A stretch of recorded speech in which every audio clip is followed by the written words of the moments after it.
How to create a line graph with multiple lines in Excel. Hi everybody and welcome back to our channel. In today's video, we are providing you with a tutorial in order to do so. So let's just dive right into the video and get started. So you can click and then drag like this to select up the entire table first for your data. Once you've done that, you can go to the Insert tab in the top.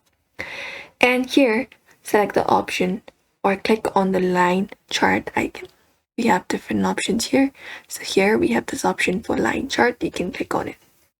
And here you can choose line with markers. So we have a bunch of lines. You can select the one, for example, this one right here.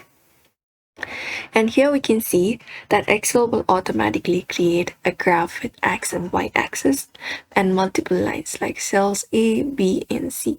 Here you can see it.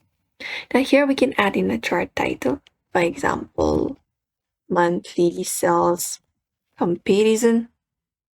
We can just go over and type in that.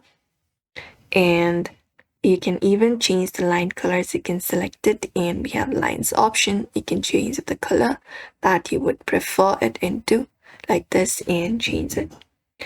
And also if you want to add data labels, what we can do is we can click on this plus option in the top, chart elements, and here once we've selected that, we can select the option for data labels, this one right here, and provide it up, and that should provide us the thing that we are looking for.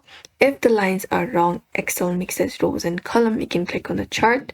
After that, go over to the chart design option in the top and select switch row and column and switch it up. And that will give you each column becomes separate lines. So more columns is equals to more line. Keep your data very organized in columns with clean graphs.